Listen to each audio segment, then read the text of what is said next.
किसी को हर जगह दोष दिखाई देता है और किसी किसी को सब जगह अच्छा ही अच्छा दिखाई देता है। स्वभाव अपना अपना।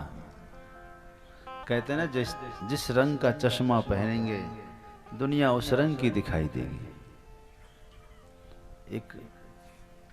एक लड़का था तो उसकी गाय जो है बैसाख के महीने में घास ना खावे, क्योंकि बैसाख के महीने में घास सब सूखी पड़ जाती है तो उसका रंग बदल जाता है। तो बड़ा बुद्धिमान था, उसने एक हरा रंग का चश्मा लाया और गाय को चश्मा लगा दिया उसने। हाँ, तो प्रत्यक्ष घटना आपको बता रहे हैं। गाय को उसने चश्मा जहां लगाया कि गाय तो खाना शुरू कर दिया। अब उसको जो दिखे सो हरा हरा, जो दिखे सो हरा हरा, खूब खाया। गाय का स्वास्थ्य बढ़िया हो गया।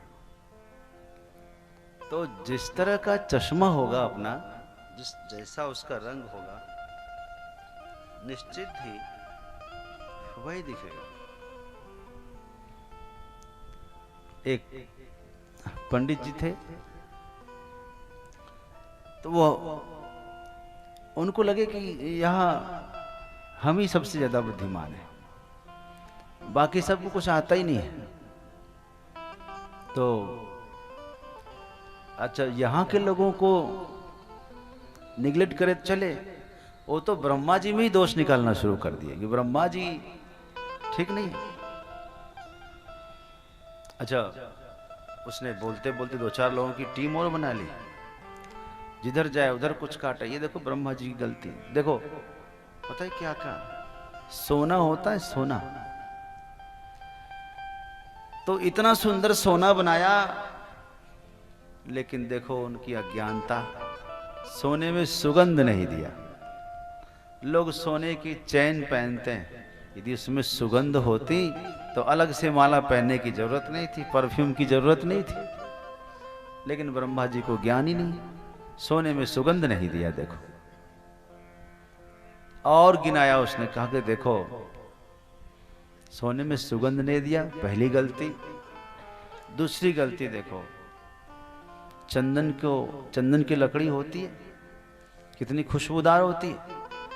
सोचो उसमें यदि पुष्प होता तो कितनी खुशबू होती उसमें, हैं?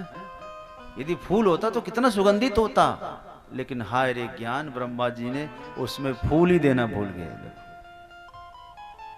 अच्छा, इतना ही नहीं, देखो उसकी मूर्खता, वो कह रहा है, देखो अज्ञानता, देखो गन्ना होता, गन्ना पौधा है वो, उसका रस कितना मीठा होता है कि नहीं। गन्ने का रस से सब मिठाई बनती है, सब खाते हैं, अभी सीजन चल रहा है।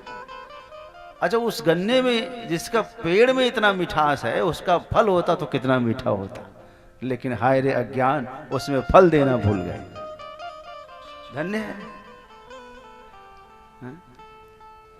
जा रहा था वो घरों की छत पे, लौकी है ना, लौकी अपने यहाँ क्या वो लौकी बोलते अपने यहाँ, कद्दू इधर उधर पड़ा हुआ था जमीन पे, छत पे भी, छपरी पे। का देखो इतना ज्ञान, देखो कैसा है, इसको अपना संभालने की ताकत नहीं, अपने आप को संभालने की ताकत नहीं। इसकी जो बेल है, लती है, उसमें इतना बड़ा बड़ा फल और लटका दिया है? उसको अपने खड़ा होने की हिम्मत नहीं है, लेकिन उसमें इतना बड़ा फल और लटका दिया। कोई जरूरी छोटा छोटा फल दिए होते हैं? कद्दू इतना बड़ा, बताइए ताकत है उठने के। और फिर गए आम का पेड़ देखा, ओ कितना विशाल पेड़, और क्या देखो फल इतना सा। देखो अज्ञानता, इतना विशाल फल है। अरे फल वो जो कद्दू वाला था, यहां लगा दिया होता, बड़ा बड़ा फल हो जाता तो झेल लेता। सो नहीं, इतना बड़ा वृक्ष है आम का, फल इतना छोटा सा।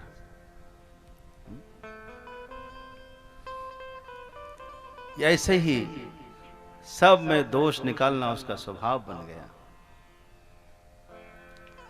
थोड़ी देर वो बैठ गया, आम वृक्ष के नीचे हवा चल रही थी, और बैठते बैठते थोड़ा सुस्ता लिया, यानी लेट गया। आम वृक्ष के नीचे वो लेट तो गया, हवा चलने लगी, जो नींद में था तो ऊपर से एक आम पका हुआ टपका और गिरा उसकी नाक पर सीधा। जो गिरा उसकी नाक पर आम की, उसका तो खून बहने लगा। लोगों ने दौड़ के उसको जो है हॉस्पिटल ले जाकर उसकी दवाई कराई, चिकित्सा से वो ठीक हो गया। लोगों ने पूछा अब कैसे हो, ठीक हो? उसने कहा हमारी तो छोड़ो, ब्रह्मा जी बहुत अच्छे हैं। लोगों ने कहा कि बड़ी अच्छी बुद्धि आ गई भाई, क्या हुआ ऐसा जी, इतना चमत्कार कैसे हो गया? कहा कि अब सब समझ में आ गया, उन्होंने जो किया सो ठीक किया। क्यों, अब तक तो सारे जीवन उसी की बुराई करते आए, सारी उम्र तो उन्हीं की बुराई करते बीत गई तुम्हारी, अब कैसे बुद्धि आई?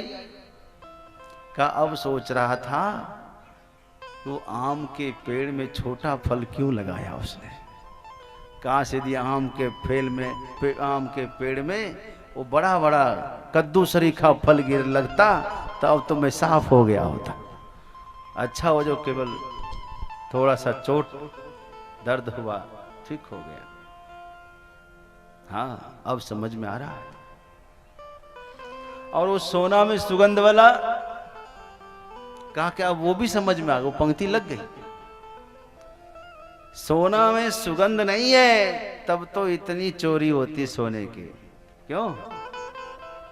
आदमी जो है चैन स्नेकर खींच लेता है, और यदि सोने में सुगंध होती तो कितना भी छुपाते आप पेटी में, बक्सा में ताला लगा लगा करके, चोर से बचा पाते? चोर पड़ोस से जाता गुजर कर, ओ यहाँ पर असली वाला सोना है, लगाओ सेंध, ताला ही टूट जाता आपका। छुपा पाते कभी?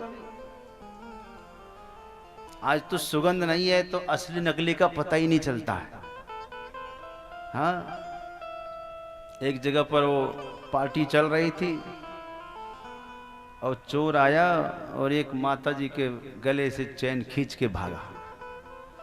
जब वो चैन लेके चला गया तो उसके पीछे सब लोग दौड़े, ए पकड़ो पकड़ो, चोर है पकड़ो। तो माता जी कहती रहने दो, मत भागो, नकली था। लोगों ने कहा अच्छा नकली था। सब विचार कर रहे थे, चलो अच्छा ही हुआ। इतने में वो चोर वापस आया, आकर के उसके मुंह पे फेंका, ए बुढ़िया नकली पहनती, शर्म नहीं आती, फेंक के चला गया।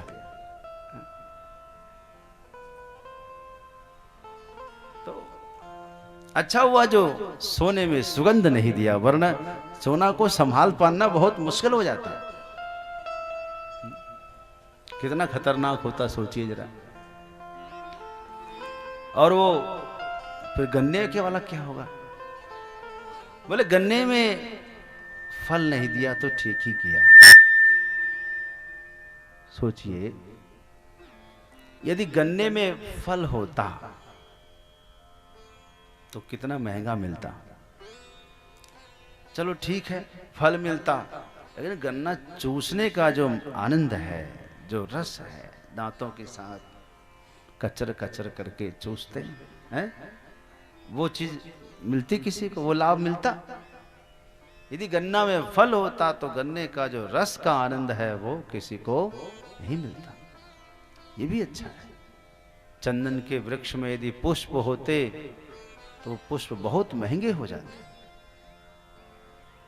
हम लोगों को लाभ नहीं मिल पाता सबको। तो जो भी हुआ अच्छा ही हुआ। आदमी सीखता तो है लेकिन ठोकर खाने के बाद सीखता है।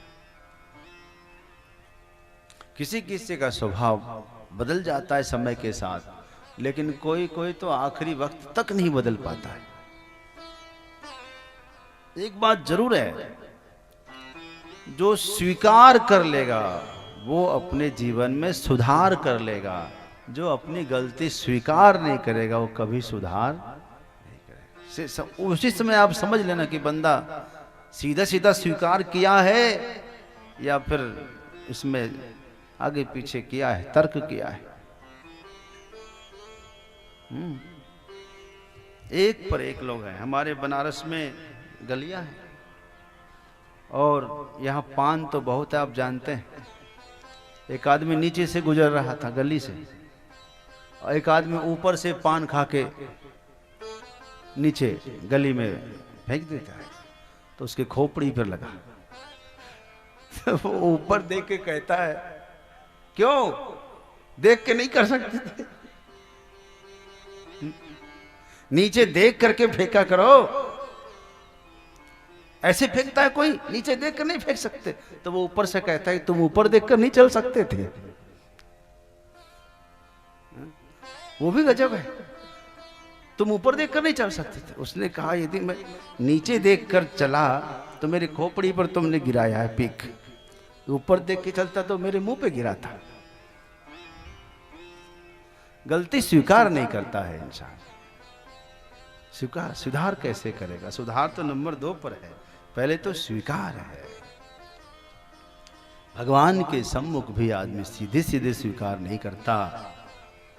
सांप बाहर में चाहे जितना भी टेढ़ा चलता हो, बिल में वो सीधा हो जाता है। कम से कम भगवान के समक्ष, माता पिता गुरुजन के समक्ष, भाइयों के समक्ष तो आप सीधे हो जाएं, सरल हो जाएं। परिवार में तो सहजता चाहिए, तभी परिवार में शांति मिलेगी, बैठने का मन करेगा। आप अक्सर उन्हीं के पास बैठना पसंद करते हैं जो छल नहीं करता, जो अपने मन की सारी बात बता दे। आप उसके पास बैठना पसंद करते हैं कि नहीं करते? जो आधा बोले आधा अंदर रखे, उसके पास बैठना आप पसंद नहीं करेंगे। तो भगवान भी चाहते हैं कि मेरा भक्त मेरे सामने सारी बात कह दे।